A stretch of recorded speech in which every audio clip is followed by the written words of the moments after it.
I would like to introduce you Anel Hagerman.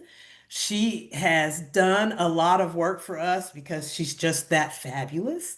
And so she's doing this Access program, and I thought this would be a great uh, topic for us to talk about, especially for our transition kids. So without further ado, Anel, take it away. Hi, thank you. Nice to be here, and I appreciate everybody coming to listen. Before we jump in, I want everybody to take a minute to complete this poll, and then we're going to move into the intro slides. Is it doing it for you? Yep. Okay, awesome. All right. It should to go back. Okay. It should pop up in just a minute. There it goes. Woohoo! Just to kind of see where everybody's at with the topics we're going to discuss.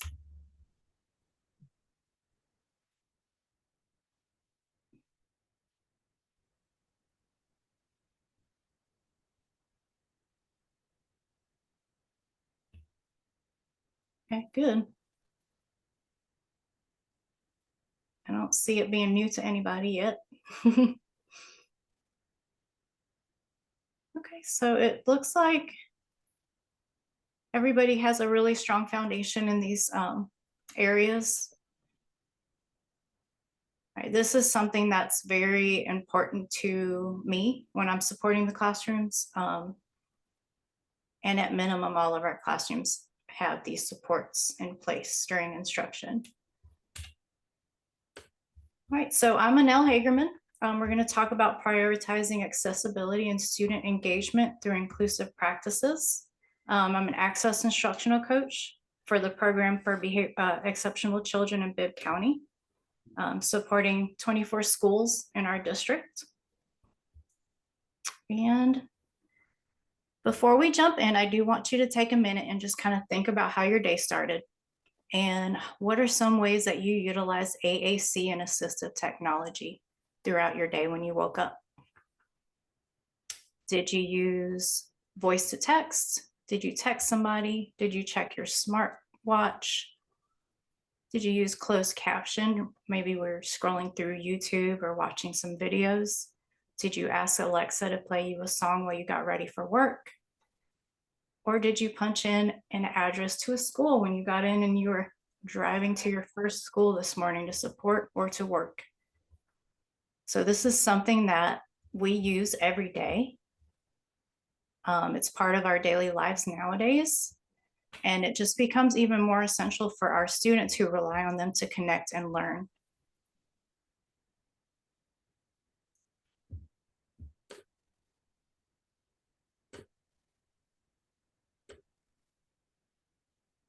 Right, so Access, you're going to see this throughout, and I wanted to go ahead and let you know what Access is. It's just our specialized classrooms for students with significant disabilities. The instruction follows state-aligned extended content standards, and we utilize an adapted curriculum. And we do utilize the job kits. We use Project Discovery and Achieve Life Skills.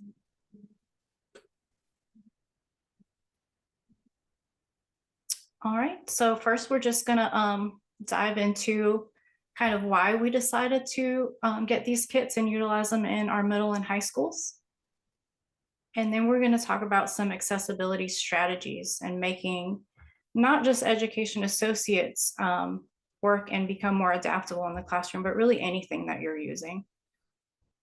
I'm gonna talk about some picture exchange communication, AAC, AT, and inclusive practices. And we're going to look at some real life examples of successes utilizing these elements.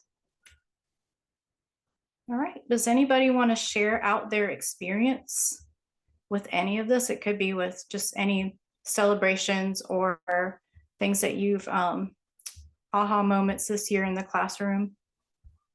Just put those in the chat.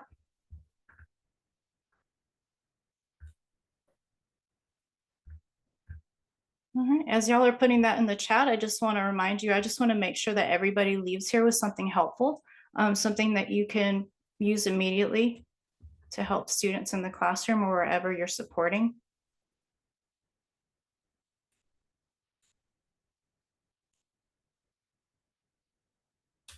All right, let's take a look. Someone said Alexa to play a song. I don't know how many people in here use AI every day, but I do. I have a personal assistant AI. So I use AT and AAC all day long. Sometimes I get in arguments with my personal AI assistant. So it's become a successful tool. Just have to know how to use it. All right. All right, so why did we choose to use Project Discovery and Achieve Life Skills? Really, it's just to enhance our student learning. So, we know that hands-on project-based learning in the classroom, if you pair that with technology and then also pair it with real-world experiences or field trips to kind of make that connection, this is really how our students are going to be successful, working with the hands-on materials and using evidence-based practices that are already included. So that helps teachers on all levels of teaching, new teachers, novice teachers, advanced teachers.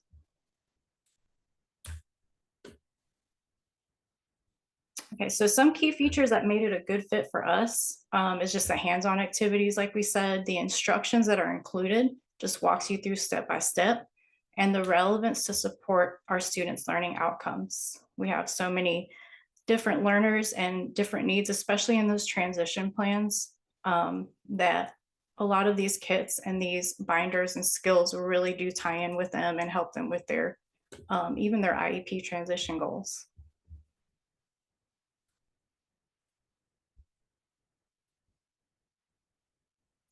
All right, so how can we further support developmental and communication goals? It's definitely a big topic and a big need in our classrooms. So when we have these adapted career exploration activities, we can tailor this instruction to all the learners in our room. By integrating AAC and AT devices, we can do this and promote independence and engagement.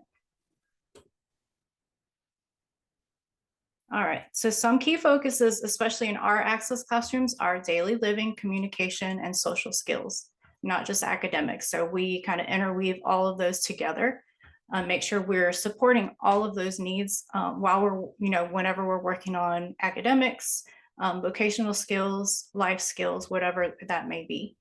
So, for example, if we're doing social skills, we're teaming up to build friendships and collaboration. We're working on the kits as a group, doing some crafts projects, and also working on those bonds and the social skills while you're moving through whatever adapted materials you're utilizing.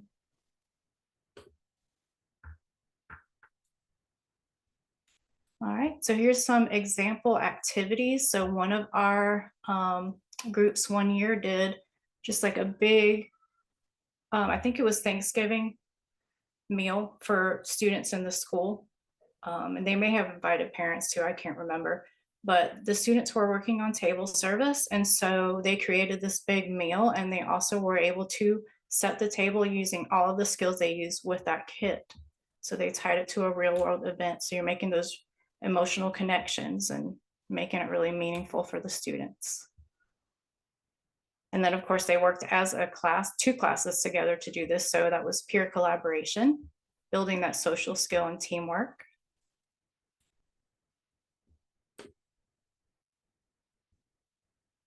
And then just looking at how we adapt those lessons further for our classrooms.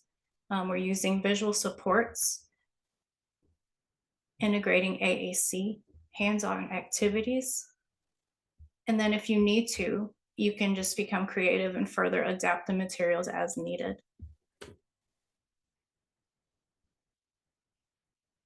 All right, to support all different learners, because you have different classrooms, you have your population in the classrooms can change, the needs can change. So using those picture exchange communication, such as visual cards, to help the students communicate even during working on these boxes and these kits. There's already visual supports, picture cards and things like that, but you can utilize picture exchange just to further their expressive communication. And then AAC is augmentative and alternative communication. And these devices support or replace speech, helping students express themselves.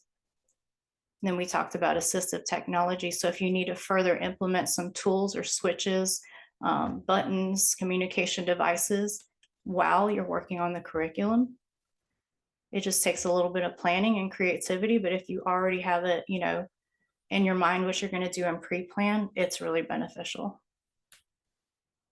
And not only that, but it's going to create a more inclusive environment too when you're doing that, making it meaningful for all students. They're all going to benefit from it, not just the ones with communication challenges. All right, here's some accessibility strategies we just talked about real quick. The PECS, Picture Exchange Communication, AAC and AT. So you can really just be as low tech as needed or as high tech, which is great because sometimes you just have to do things just on the spot. And even those low tech methods are effective. All right, so some tools, again, these tools are essential for communication and active participation. Right, so the goal is to create a supportive space for all students.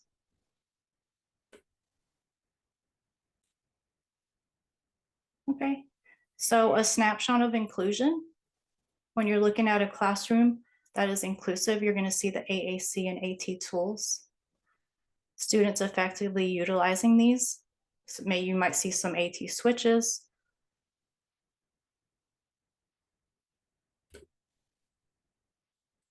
Here's a picture of some devices.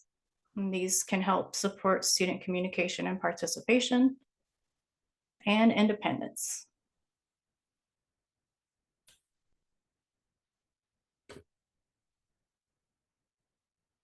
All right, so this is going to be a quick video about using AAC, just kind of a good example.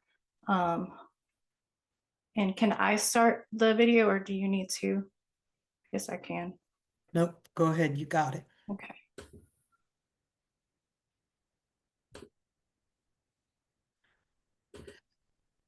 Let's see what I can do here. Hi, horse. Our goal in general for speech therapy is always to help support communication of. Great.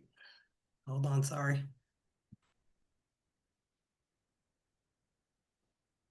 Go.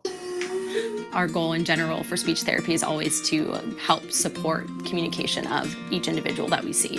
A lot of times it could mean, oh, we're going to help you with pronouncing this sound so that people can understand you. But for someone with more complex needs, AAC just is a way to fit in and help give them support so that we're not relying on their mouth to communicate and to make progress with their communication.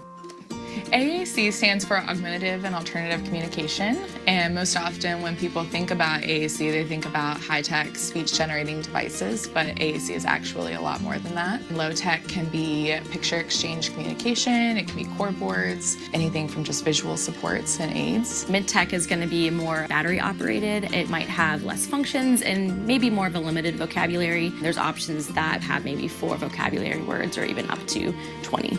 High-tech is the speech-generating device that a lot of us are used to seeing. So that is a robust vocabulary system. It has various access methods. Any of the above 3 types can benefit a variety of users. Mushrooms. Are you gonna make a purple mushroom?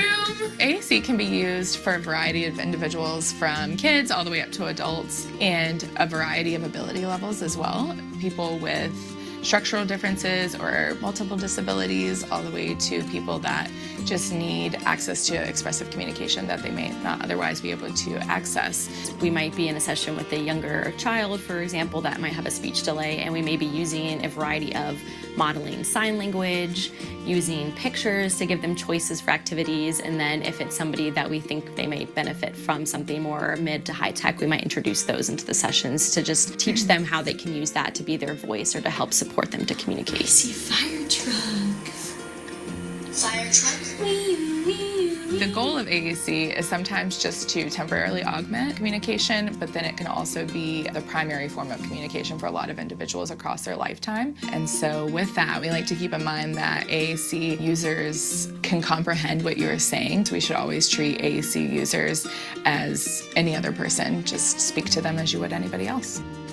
After a while, Croc After a while, crocodile. One thing I love about AAC is empowering other people to have an access and mode of communication that they may not otherwise have. There's a lot of children that come in and have preferences maybe for construction vehicles or certain things that they aren't able to express, but to see the excitement over being able to go and ask specifically for an excavator, or sometimes even giving them the opportunity to tell their parent I love you when they haven't done that before. Like, it's really powerful and one of the best things that I love doing in my field. It's one of the best parts of our job, for sure.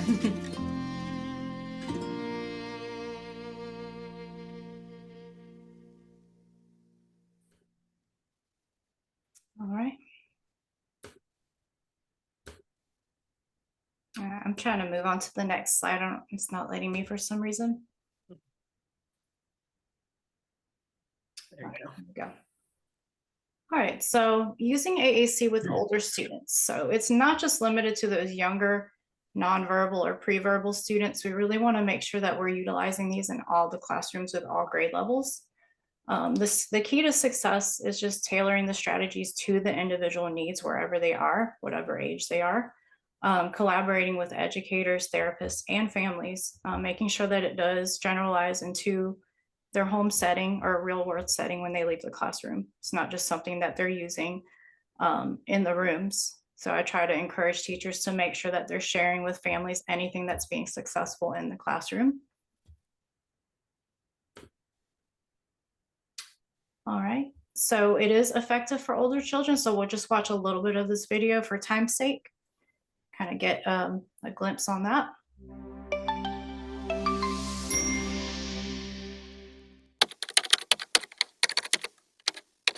Is PECS effective for older children or adults? When it comes to communication strategies for individuals with autism spectrum disorder, the picture exchange communication system is a popular choice. But how effective is it for older children and adults? Let's break it down. The picture exchange communication system, often referred to as PECS, is designed to help individuals express their needs and desires using pictures. This method is not just for young children. It can also be beneficial for older children and adults, especially those facing significant communication challenges. PECS works by teaching users to exchange pictures for items or actions they want. This can lead to less frustration and fewer challenging behaviors. It is important to note that the effectiveness of PECS does not solely depend on age. Instead, it relies on cognitive and adaptive behavior levels.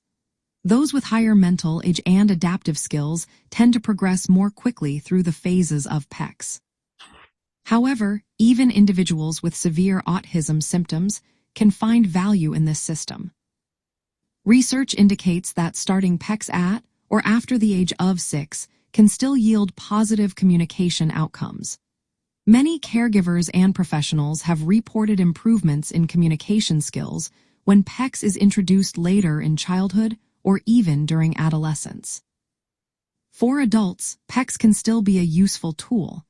Adapting the materials to be age-appropriate and incorporating technology, such as apps or voice output devices, can help maintain engagement.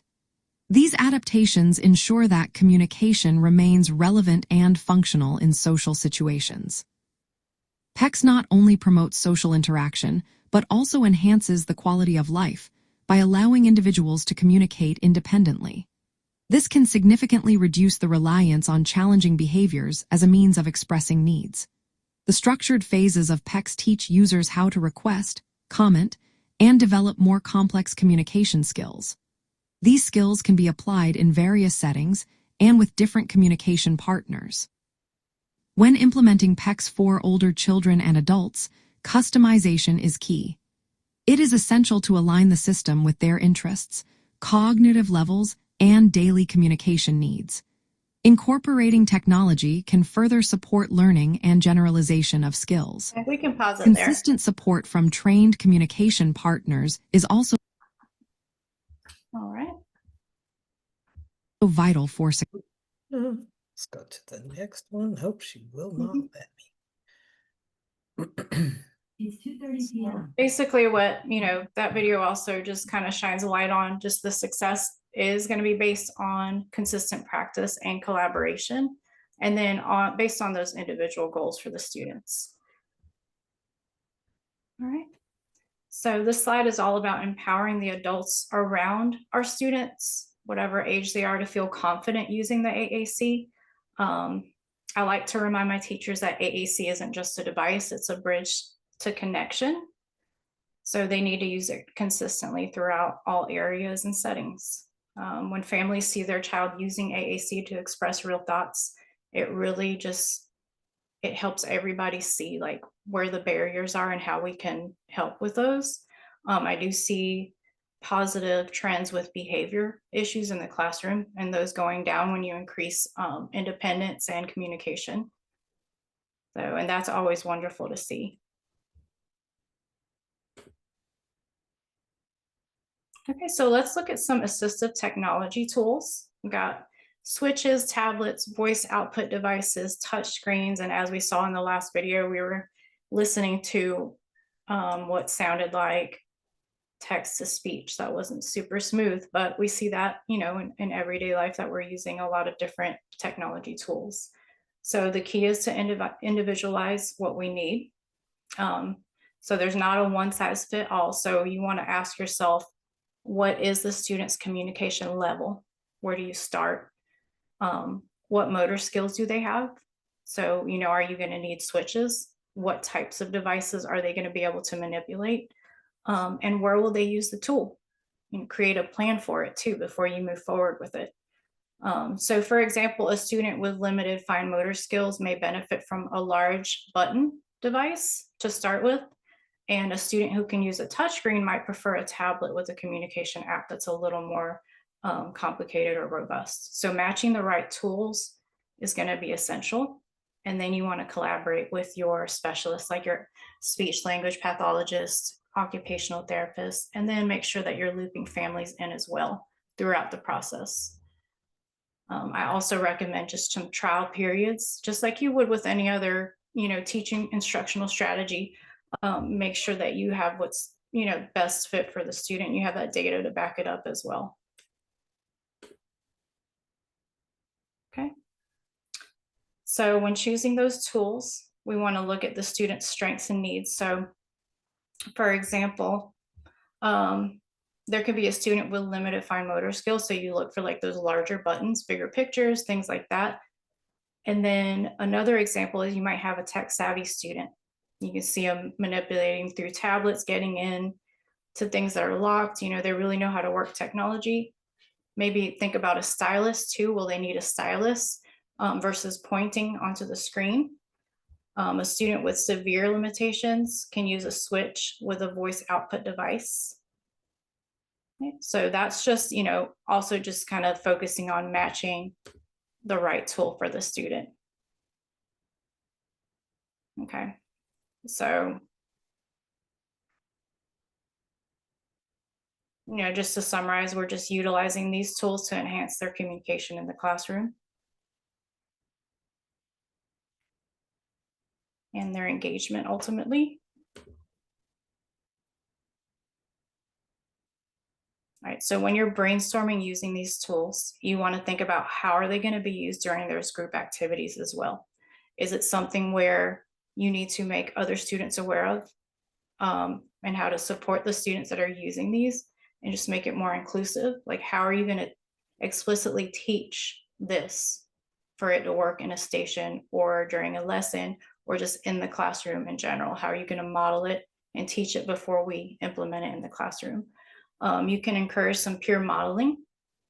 A lot of the times what I do is instead of recording an adult voice on a device, I ask another student, can they say something and record their voice to make it more relevant for the student using it. Sometimes that helps too. All right, this is just a quick video. I have a really old iPad, so I take it in the classrooms with me. It's like so old, you can only read like books on it. I was able to get GoTalk Lite on it, and this is just me making a quick, like on the spot communication board that I needed.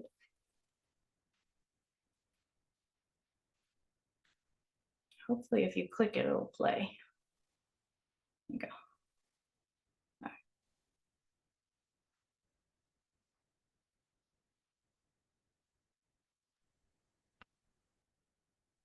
Does it not have sound?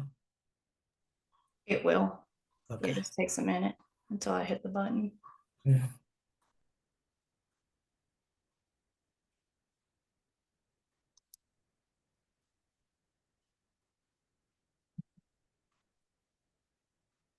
I'm just going to the page I need now. First, job kit.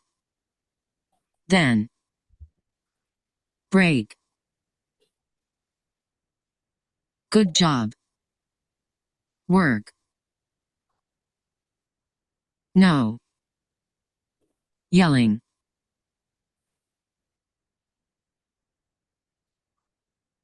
So that doing just those pages, and then, it's really user friendly because you can select what you want the program to do after you hit a button and what page to go to. That took me maybe 10 minutes to do. And that was snipping pictures I needed from my device or from Project Discovery, just to quickly say, first, we're going to do the job kit, then you get a break. So this is something that you can use during planning your lessons and on the spot too. It's a free app. Move on.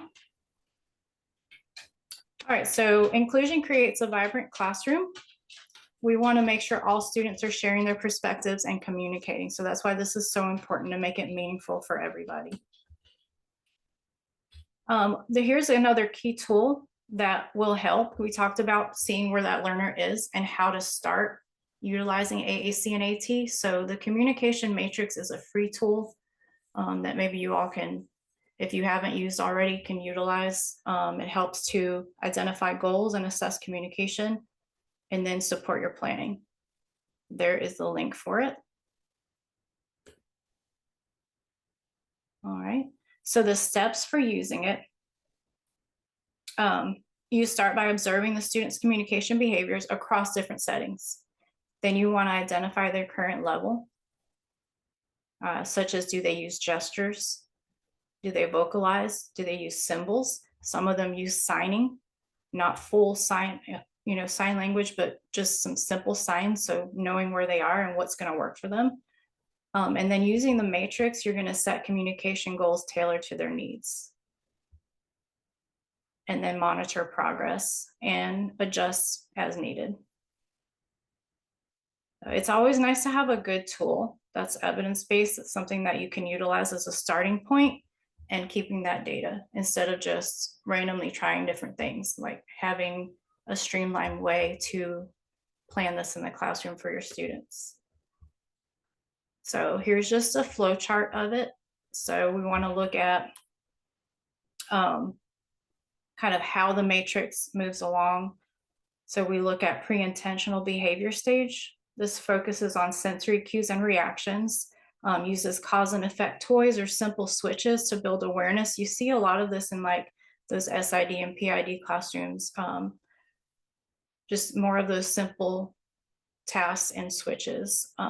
Then for intentional behavior, you want to introduce basic switches to reinforce purposeful actions. Okay, then you've got unconventional communication. So for that, you want to model gestures and use simple AAC buttons to give students a voice. And when you get to conventional communication, learners benefit from those picture exchange communication symbols and basic AAC for structured exchanges. And then you have your concrete symbols learners, and they do well with picture-based AAC systems and visual schedules. So once you have your matrix completed, then you can see where you're at.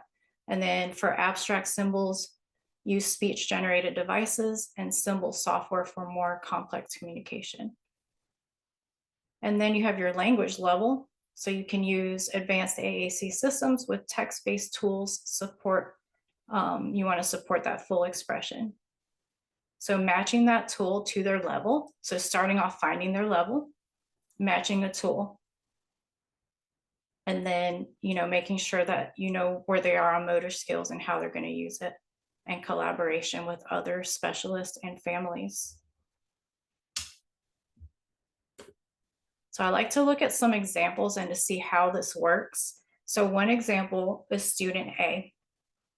So when we look at student A, The student initially communicated using gestures only. So the goal in the classroom was to introduce symbolic communication for that expressive communication. So we started by introducing just those simple PEX boards with pictures. So you want to make it relevant to them. So let's say maybe during a snack activity, something that they prefer, and start there. So we modeled how to exchange for the item, how to request an item. And over time, student A began handing the picture to request what they wanted. So just this very small step in the classroom, you're going to see success with it and reduce frustration. So instead of slamming on the table, screaming, crying for a snack, they were able to utilize that PEX and then do it appropriately in the classroom. And then they can see how that's going to work in other settings and for other things. So let's look at student B as a different example. So student B was using the gardening kit. So that's that job kit. You want to practice those step-by-step tasks. So we paired each step with an AAC phrase so the student could describe what they were doing. So for example, while they were planting the seeds, and you can see this was in a classroom at Southwest High School. I took the kids' faces out, but you can see this student in the wheelchair and this other student, they were working together, scooping the soil that came with the kit. And then while planting the seeds, we modeled phrases like put soil in pot and add water. At first, the student repeated these with support, but over time began initiating them independently.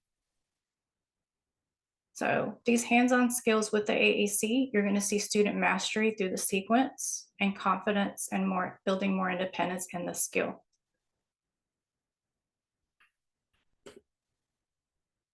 Now, here's just a quick summary. I like to see things visually, just, as they flow through so I can get a good picture on where we are. So student A started with gestures, introduced simple symbols during something that was relevant and meaningful, and then worked more into a PEX board. So get a little more increased difficulty. Student B, practicing steps for a skill in the job kit, and then using AAC to describe what they were doing. And that promoted confidence and independence. All right, so this was just an example of how you can utilize like the communication matrix or whatever tool you're using to see where they're at and see that progression. All right, so step 1, the student began with the gestures and vocalization. Step 2, the AAC device. And then you can see how a student can move from pre-intentional behavior to unconventional communication and moving down that communication or progressing through that communication matrix. All right, here's some helpful resources. And then in one of my slides, I have a QR code that goes to just one place with all of the resources.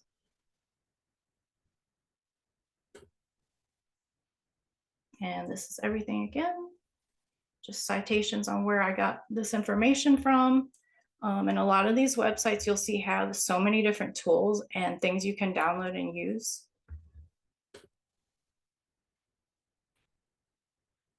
All right.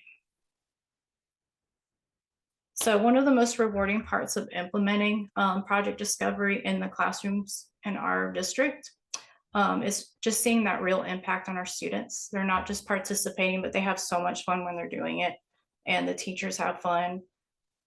Also seeing it being used at our Project Search program at the college. So those students are not just working on their internships, but in the classroom, they're learning about the skills and they're doing the project-based learning. So that's just, tying everything together, and it's so fun for them to see the progress and to see them just enjoy a different, or just to explore a different career that they may not have thought. I feel like nowadays, kids just have in their minds a certain set of things that they want to do. And so this will expand that and make it a little more realistic. Here's just a quick snapshot of just like a collage of some of the success that we've seen throughout the years in our classrooms. And a lot of these pictures, you can see, the visual supports, the students working together, the communication supports being built in. And a lot of that was through teacher planning. just like you would utilize a communication method or matrix and start making your visuals, creating your boards, learning how to use those AAC devices in the classroom. If you take the time to do that, it's going to be so much better for the students and for the teacher. And not only that, it's going to transition to anything that you're utilizing in the classroom. So this is a QR code for all of those resources and more resources. Also have some folders in there with picture communication that you can download and use, some picture boards.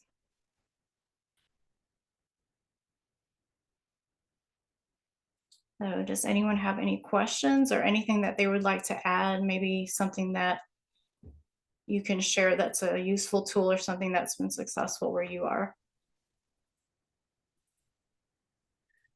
Yeah, feel free, excuse me, to add it to the chat if you have some questions. I had just some general questions, Anel. Mhm. Who do you suggest that I include when I'm developing a matrix plan? Are there more than, I know I need the parents, but who else should I include to kind of help guide that plan? Like when you already see where they are and where you need to move towards. Yes, yes. Just I would really just think about as a teacher, I always sometimes would get tunnel vision as just to what we were doing in the classroom. Just Mhm, consider how are they going to navigate not just the classroom, but throughout the building. mhm, Implementing those supports throughout their environment, like if they go to PE or if they go to a different setting, working with that teacher as well and say, hey, I'm trying this. Can I put this picture support here?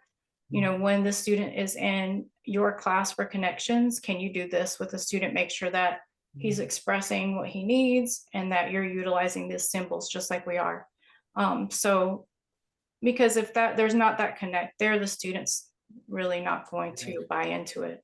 Right. And you don't want it just in isolation, just in Right. one room, and then they're not using it anywhere else. Mhm. So Yeah. you And want at to home work too, with you know, everybody. anybody that has a student after school, guardians, parents, Mhm. whoever they live with, make sure that you're providing not just the supports, but also modeling to them how to use them. Don't just send something home and Yeah. expect it to work. Say good luck, and it doesn't ever come out of the backpack or out of the bag or anything like Yeah, that. and parents want that. They want Yeah, yeah. walk They them want to be through. able to communicate. So Yeah. there's a question that just showed up. Mhm. Is there a particular communication board or icons that are more universal? And what do you recommend for very new learners to communication boards? Yeah, so, and I'm not a speech language pathologist, but just in my experience, like with my lower, very just like the student A we were talking about, just the snacks. I like using real life pictures if I have the time to take the real life pictures. Mhm. You can start with just the symbols like of a snack, maybe try to find a clip art or something more realistic on the internet, snip it, copy and paste it, but really just taking the time to take that picture of what they're actually working with and inserting it. I and used the- to keep just a digital camera just in my drawer in the Right. classroom. And the lower functioning the student is, the more realistic the picture should be. And then as they get more cognitive understanding and more language, you can move to the stick figure or the black and white figures, right? Yeah, yeah. Just really concrete thinkers, a lot of them just need to know exactly, if they're working with they're doing their folder first and then they're getting their reward. Their folder's green and you give them a picture of a purple folder that may not connect for them. And then you're like, why are they not realizing that they're going to do this first? So just being really just intentional about planning. Yeah, for sure. Mhm. Do you happen to And- use our data sheets that come with our adapted kits to help kids to Mhm. see where they're progressing and that sort of thing? Yeah, the data sheets are super helpful. Teachers, they're so busy. They've got so many data sheets to keep up with and make. So already having them there and then also having the digital file where they can download and edit it and reuse for other things. Yeah. And our teachers are getting a lot better at printing those out beforehand and Yeah, utilizing them. smart. And Another great question about cortical vision impairment and how do you adapt pictures for them? What is Um, cortical vision impairment? So cortical vision impairment is they periodically, my understanding is they can have some vision, but it's not a true, like they're not considered legally blind because there's some vision. Um, I That's think that's interesting. exactly how you explain it. But Wow. whoever, Katie Bryant might be able to tell us more about it. But my understanding is it's not a consistently, yeah. So the visual supports, sometimes it's So to use pictures for students like that. yeah, and that, it just in my mind, and I really have not heard of that before or had a student that had that, but I would research it and I would immediately start talking to my speech language pathologist and our vision specialists, because I don't want to start using something that is going to confuse them or frustrate them. So that's where I would start, is just those two people and doing Yeah. my own research on what evidence-based strategies are for that student before I even introduce something. So it seems like cortical vision impairment is a neurological impairment where they actually see, but they can't interpret what they're seeing. Okay. Yeah, that's a good, I'm gonna actually look that up later, because I would like to see what I see that. research Yeah. says about Yeah. what works for this, because Right, that's right. neurological. That is something Yeah. you really want to make sure you're doing the right things. Yeah, for That's sure. interesting. Yeah. Yeah, it's a good question. It's a good question. Great. Any other questions? I was gonna ask you too, what's the best way to choose where to start if your funds are limited? What's the best resource, to be able to, because maybe I'm in a classroom, I want to start my kids like tomorrow. What's the best resource that I could use to get started? I mean, obviously just whatever you already have. Free apps, like I showed you the Go Talk Lite. Yeah, I just used my super old, like 15-year-old iPad. And I was like, what can I use it for? Just being creative, as creative as possible. Some of our teachers, like, there's challenges to print things, and utilizing that technology, those free resources like the communication matrix, and then asking around, asking that speech therapist or other teachers for supports while you plan and you work on it. Yeah, for sure. Yeah. And then if you have the adapted curriculum, if you got the project discovery or whatever you're working with, it's already got those picture supports in it. Sure enough. You can use those, you can recopy those and use them as picture Yeah. support cards for Yeah. the kit that you're working on. So Yeah. And I always Yeah. think if you start slow and give yourself grace, the students, definitely. will Yeah. catch on as you Yeah. catch on. Definitely.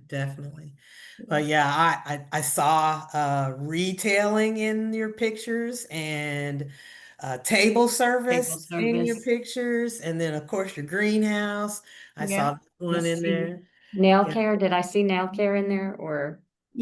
I know we did that. You may have. I can't remember what pictures I used, but Yeah, I think that's awesome. And that just goes to that realistic pictures that we try to put into our kits and our video modeling and any of our visual schedules. Real people actually doing the work, actually handling whatever it is that they're handling in the kits.